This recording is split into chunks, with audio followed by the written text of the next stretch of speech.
Olá, tudo bem? Seja bem-vindo a mais uma participação nossa aqui no canal do YouTube e hoje eu quero falar sobre as pontas de lápis e lapiseira. Qual é a melhor forma de sombrear para alcançar um trabalho suave? Qual é a melhor forma de trabalhar com o lápis, a posição de desenhar com o lápis para que você consiga alcançar um resultado uniforme, homogêneo, com uma sombra leve, um trabalho harmonioso de se ver. Então fica comigo aqui nesse vídeo que a gente vai tratar desse assunto.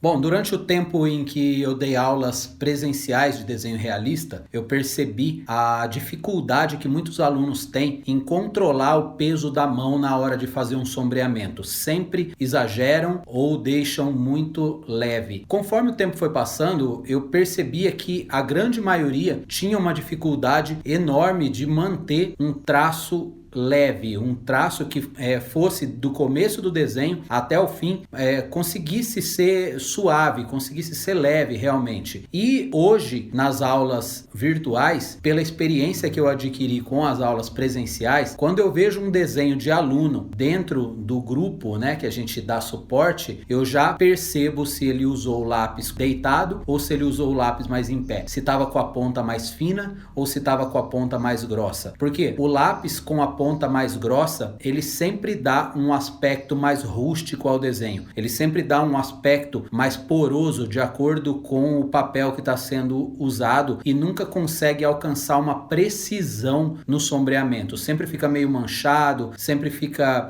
com algumas texturas granuladas por cima das manchas e não consegue um trabalho limpo, não consegue um trabalho esteticamente bonito, um lápis com a ponta grossa. E, consequentemente, quando você trabalha também com a ponta grossa, você não consegue trabalhar um sombreamento leve. Por quê? Quando você vai passando, vai ficando poroso, a tendência é a mão acalcar um pouco mais o lápis para ver se consegue alcançar um resultado mais uniforme. E, na verdade, fica mais escuro, porém, não quer dizer que isso fique uniforme. E agora, semana passada, eu estava vendo o meu menino de 9 anos fazendo um trabalho de escola e ele aponta o lápis com um apontadorzinho comum, aqueles que tem o depósito, né, da sujeirinha ali do grafite. Eles apontam e fica aquela ponta curta daquele apontador comum escolar. Eu percebia que quando ele deixa muito apontado, ele quebra a ponta. Quando ele deixa muito curta, ele não consegue uma letra bonita. A letra, além de ficar grossa, fica garranchuda, não fica bonita a letra. E aí teve uma hora que ele saiu, eu peguei o lápis dele e apontei num apontador daqueles de manivela. Deixei uma ponta bem longa, bem comprida e fina. E a hora que ele voltou, que ele pegou o lápis, ele falou: você apontou o lápis meu? Eu falei: sim, eu apontei o lápis e com essa ponta aí você vai conseguir escrever melhor. E dito e feito, a ponta era tão grande que ele ficou com medo de quebrar. E aí, por ele estar com medo de quebrar, ele fazia bem leve. E aí ele conseguia fazer um traço mais fino, mais limpo e mais consistente, com medo de quebrar a ponta. Ou seja, sempre que eu mando ele fazer um desenho, eu digo para ele: faz de leve, porque se você errar, fica fácil de apagar. Ele fala: mas eu não consigo fazer traço leve. Só que agora, com a ponta mais aguda, mais fina, mais comprida, ele conseguiu fazer o traço leve. Por quê? Porque o cérebro reconhece que se acalcar, vai quebrar. Então, o nosso cérebro, ele se adapta à situação de acordo com a necessidade que ela pede. Se eu sei que vai quebrar a ponta, eu não vou acalcar. Se vai quebrar, então, logo, eu preciso exercer sobre a minha mão uma leveza para que eu consiga alcançar um traço mais suave. E no desenho realista, a gente precisa muito trabalhar com um lápis bem apontado para que a gente consiga, além de suavidade, também precisão, que vai impedir que os poros do papel interfira no resultado do desenho, porque o papel em si, ele já é poroso. Então, se você trabalha com um lápis com a ponta grossa ou o lápis deitado, levemente deitado, você não vai conseguir fazer com que o grafite penetre nos poros poros do papel. E aí o grafite ele vai ficar só na superfície mais alta do papel, ou seja, no granulado do papel. E os poros que ficam afundados, no caso, não recebem o grafite. E aí quando você olha como um todo, você percebe ele todo pontilhado, todo rústico o desenho, exatamente por essa forma de usar o lápis. Então, o que eu aconselho? Use o lápis na mesma posição que você utiliza para escrever. Então, você segura o lápis na mesma posição da sua escrita, você só controla o peso desses dois dedos, o polegar e o indicador. Você controla a força nesses dois dedos. E aí, se você afrouxa um pouco mais esses dedos, você vai conseguir mais leveza. Porém, sempre trabalhando com o lápis apontado e na posição da escrita. Nunca segurando o lápis lá na rabeirinha do lápis, deixando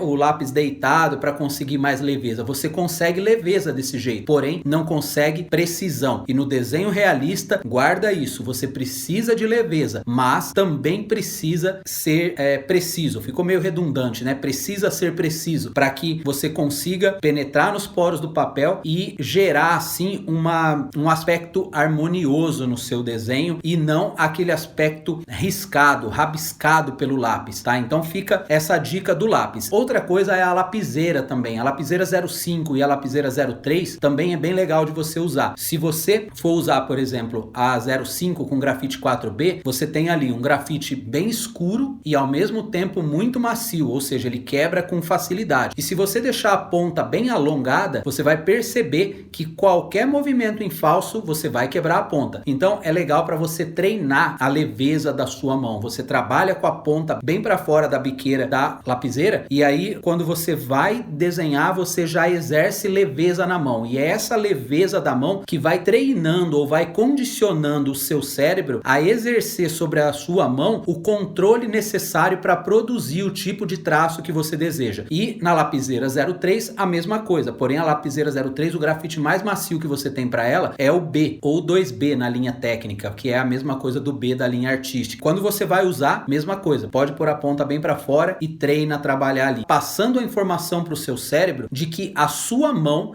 precisa ser mais leve, porque do contrário não vai alcançar resultados, porque se ela for mais pesada, consequentemente as pontas vão se quebrar sempre. Então isso você vai estar treinando e com isso, você treinando a sua mão, você consegue alcançar resultados em qualquer outra técnica, porque tudo está no controle que você envia da informação do cérebro para a mão. Se você controla a sua mão de acordo com aquilo que você pensa que precisa fazer, ou seja, o pensar, você consegue também alcançar resultados. Agora, se uma coisa é o que você pensa e outra coisa é o que você faz por falta de habilidade, por falta de destreza no fazer, então você precisa colocar tipos de exercícios para que a sua mão consiga alcançar os resultados que o seu cérebro transmite para ela que precisa serem alcançados, ok? Então fica essa dica. Lapiseira 05, lapiseira 03 e o lápis, independente da graduação, sempre bem apontado. Aquele apontador de manivela, ó, esse aqui que você tá vendo,